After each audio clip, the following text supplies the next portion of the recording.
What is up, guys? 5 ways to grow your so-called side hustle, side business, or just your regular income.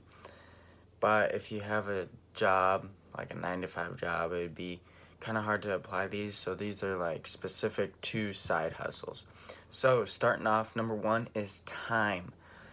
Look at what you do in your side hustle. Think of every step, every procedure. What do you do? What takes the most time? Typically, that's what drains the whole hustle mindset, whole like hustle vibe that you're in. You're all pumped, you're just going through it, then this one step takes the longest, and that's what wears you down, and then you're not really producing as much as you can. So for me, selling on eBay, it was listing. So I had to figure out a way to cut down on listing time. And for me, that was wholesale. So I started buying wholesale.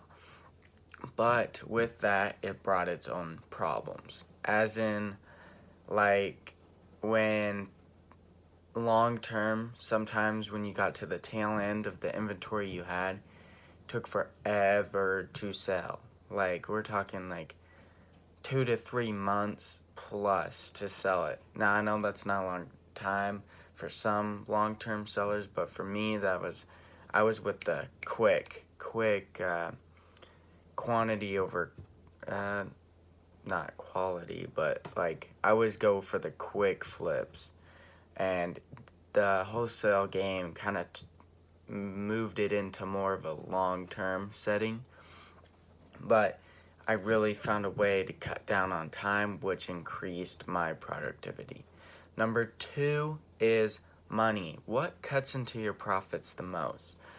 Like, if you look, just lay out your sheet of expenses and then what you make, and then look at your expenses, what costs the most, and try to figure out how to minimize that.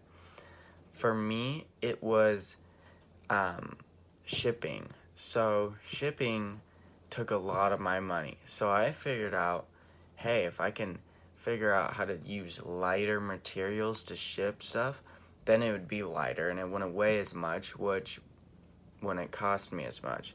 So I kind of did that, looked online for some lighter stuff, found some stuff that just happened to be lighter. I don't even know why, but anyways, like some companies use more, I guess, than others, but anyways, so that's how I cut down. Even a little, like a 50 cents a package, you do that times 100, there's $50.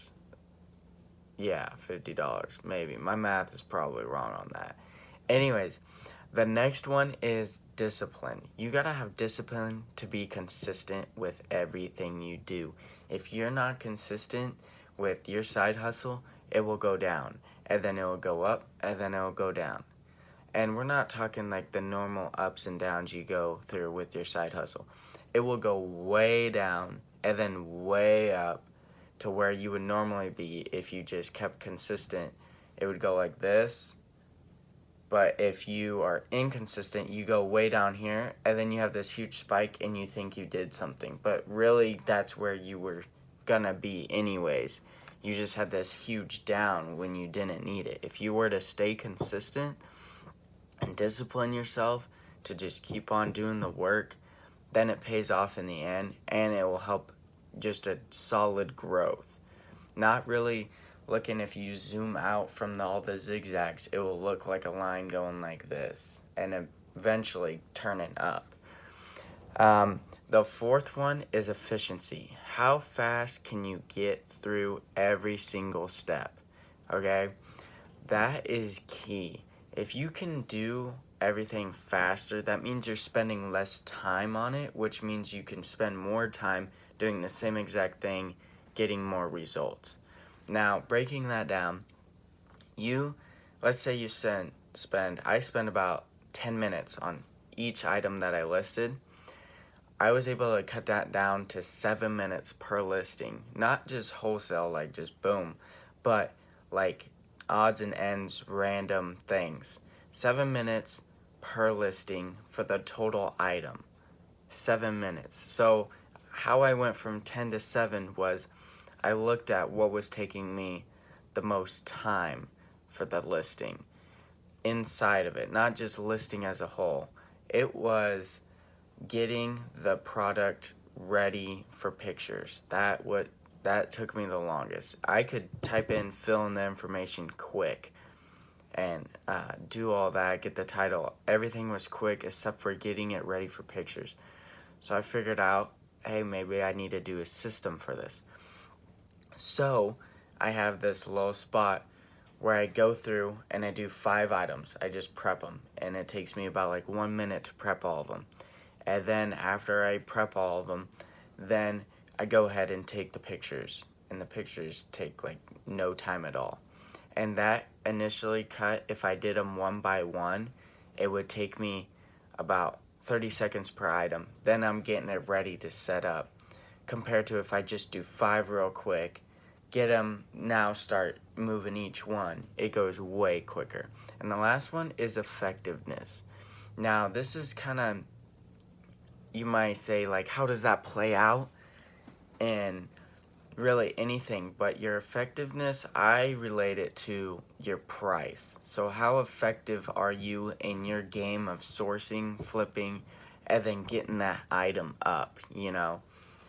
Like, your effectiveness on how well you do the process and how well you do basically the whole flipping concept is based on what you're selling stuff for.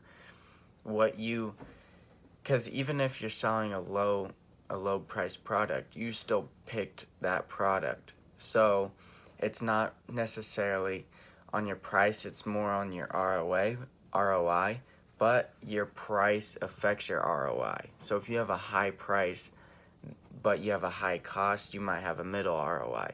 But if you have a low cost, like you should be doing, which would be effective to do low to high, not to high, low to high, then you can have your prices way above what you spent for it, and then also in return you get a greater ROI. Anyways, thank you for watching. Like this video, takes 2 seconds, just go ahead and like down below. Leave a comment if you have any questions or you just want to say something. I don't really care. I'll probably read it if you do. And I'll probably reply I will reply if you have any questions, and subscribe for more videos. 6:30 every morning, right on the dot. You know it. See ya.